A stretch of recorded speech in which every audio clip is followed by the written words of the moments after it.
This is Becoming You Again, the podcast that offers you the mental and emotional support that you need as you go through your divorce. You are listening to episode number 193, and I am your host, Karen Nelson. Welcome to Becoming You Again, the podcast to help you with your mental and emotional well-being during and after divorce. This is where you learn to overcome the grief and trauma of your divorce. We're going to do that by reconnecting with yourself, creating lasting emotional resilience, and living a truly independent life so that your life can be even better than when you were married. I'm your host, Karen Nelson. Welcome back to the podcast, my lovely ladies. I am so happy to be here with you today. I hope that everything is going well over your holiday season. If you are struggling to get through the holidays, please go listen to episode number 191. That's 2 episodes ago, where I talk about handling the holidays as you go through your divorce or after your divorce, whatever situation you happen to be in. But I promise you that it doesn't have to hurt as bad as it might be hurting for you.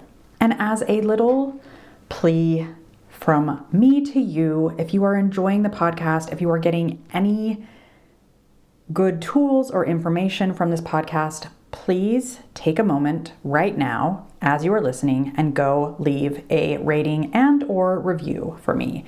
That helps this podcast get in front of more women who need the help and guidance that they're looking for as they go through a divorce. So that's just my little soapbox for the moment. Please go do that. Let's jump into today's episode where I am talking about how to stop ruminating in your thoughts. And I'm going to give you a couple of really simple ways to break that pattern when you are stuck in rumination. So basically, what is rumination? Like, think back to a time where you had maybe a conversation with your ex or soon-to-be ex or your kids or your boss or your mom, where it was maybe tense. There was maybe a lot of emotional things happening.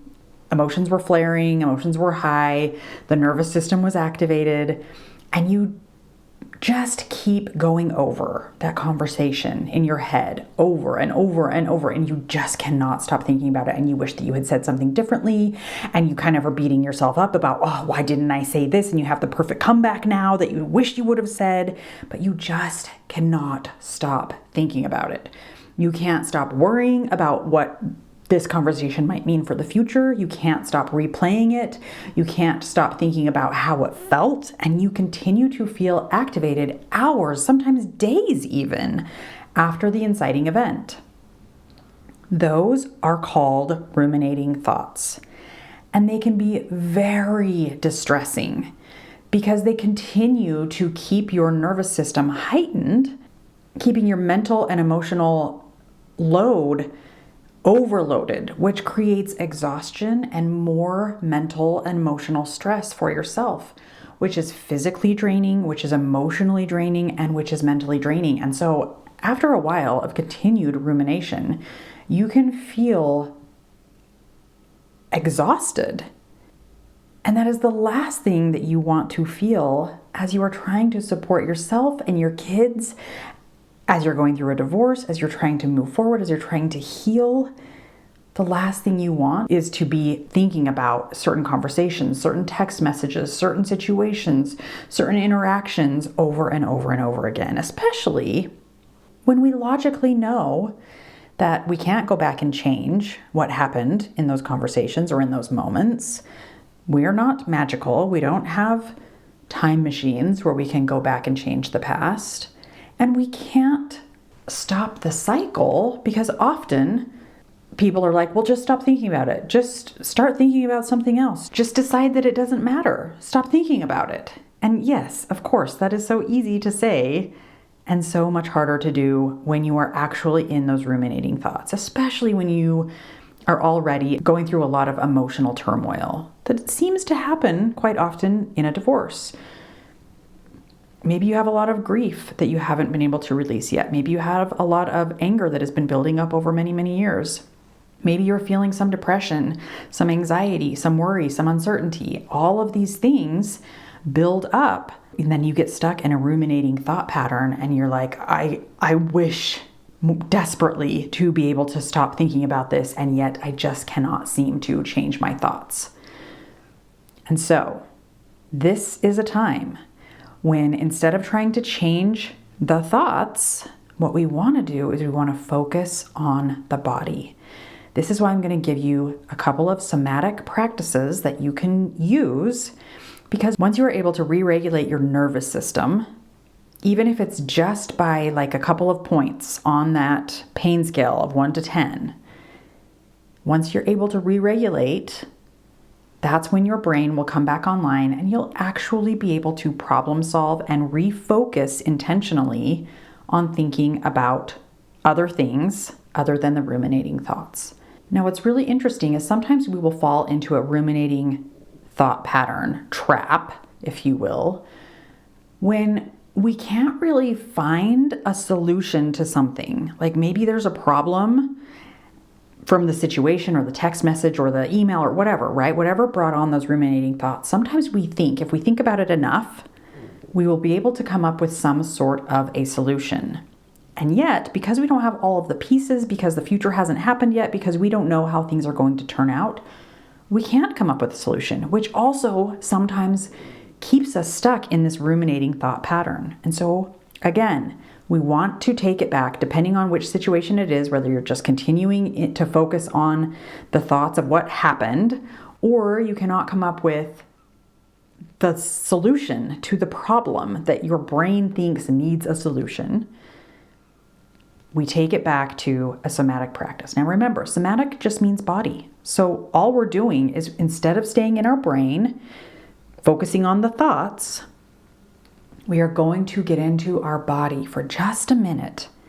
And I promise you that is all this takes, because I have been using exactly these practices over the last several weeks. For me, particularly, it's been since the presidential election. So over these last several weeks, I have been using these somatic practices on myself, because I have been finding myself ruminating in thoughts of uncertainty, thoughts about what the future might look like, thoughts about confusion about what is going on, and all sorts of things. And I've been using these ruminating somatic practices, and it works. I am telling you, it works. So whether you need to use this for your divorce, something that's going on with your ex or your kids or any other relationship that you are struggling with right now, it's going to help. So the key to getting yourself out of ruminating thoughts is to focus on patterns.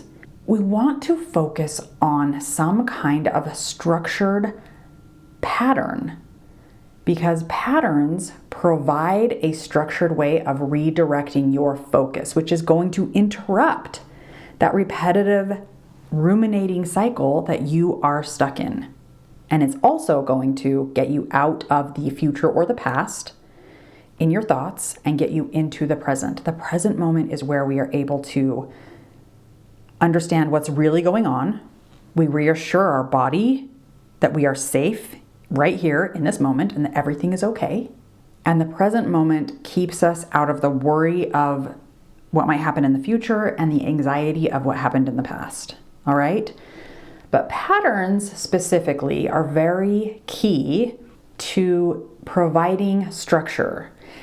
And what really is happening is you realize that you are actually in control over your thoughts, because you are controlling where you are focusing. And oftentimes when we are in ruminating thought patterns, we feel very out of control. We feel like we don't have any control over anything, and it's very frustrating. And we're desperately searching for some kind of control. Patterns is where you bring that control back to yourself, where you step into your power of, in this moment, right now, right here, I actually do have control. And what it is I can find these patterns. So the very first somatic practice that I want you to try, remember, any kind of somatic practice, some work better for others, right? Some things will work better for you and what you're doing, and others might not work as well. So you just got to kind of test it out, trial and error, see what works good for you, what resonates with you, etc. the very first thing that I want you to do is get comfortable. Take a deep breath in through your nose, out through your mouth. In through your nose, out through your mouth. And really just center yourself in the moment of where you are, in the present, okay? Put your hands together so that the fingertips are touching.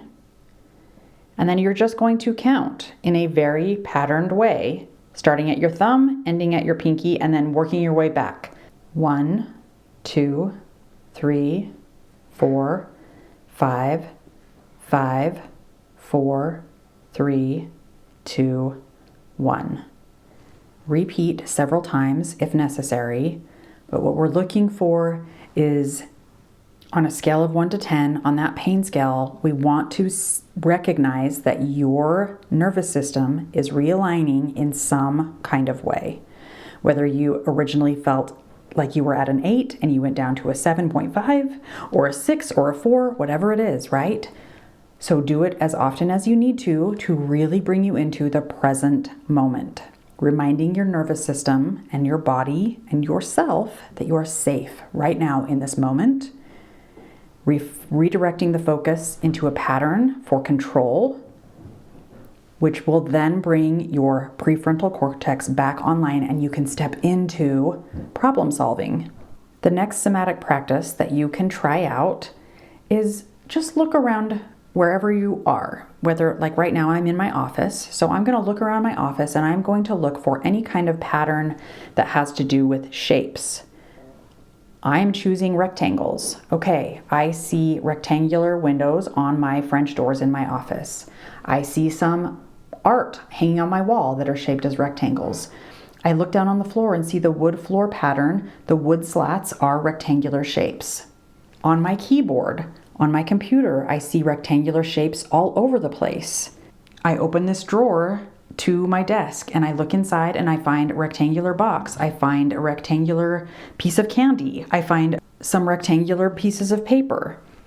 Wherever you can find patterns, help your brain to focus on those patterns. And it doesn't have to be rectangles. It can be any shape at all. You decide, but focus and find the shapes. Another practice that might be very useful would be doing some kind of number game or word game. Wordle might be very helpful. Connections is also a really great one. Sudoku is a really great one when it comes to numbers. Recognizing numbers and patterns, and maybe those are going to take too long. I don't know. Again, this is trial and error, you deciding what you need in those moments. But most of these somatic practices do not take very much time. You can do them by yourself. You can do them in a crowd. You can do them as you're sitting on a train riding to and from work. You can do them when you're in the room with the rest of your family watching television. You can do them when you're locked in your bedroom and you need a moment for yourself. You can do them at any time when you really find yourself stuck in these ruminating patterns. These are the moments when we want to show up for ourselves, take care of ourselves, and have our own back. And you are gaining the tools that you need to be able to do that. So try these out. Come and message me on Instagram at Karen Nelson Coaching and let me know how it's going. I can't wait to hear. You got this. I love you. You are incredible, and you are going to get through your divorce with your own power, with your own sense of self, and moving toward a future that you are so excited about. That's all I have for you today. I will be back next week. Hi friend, I'm so glad you're here and thanks for listening. I wanted to let you know that if you're wanting more, a way to make deeper, more lasting change, then working one-on-one with me as your coach may be exactly what you need. Together, we'll take everything you're learning in the podcast and implement it in your life with weekly coaching, real life practice, and practical guidance. To learn more about how to work with me one-on-one, go to KarenNelsonCoaching.com. That's www.KarenNelsonCoaching.com. Thanks for listening. If this podcast agreed with you in any way, please take a minute to follow and give me a rating wherever you listen to podcasts. And for more details about how I can help you live an even better life than when you were married, make sure and check out the full show notes by clicking the link in the description.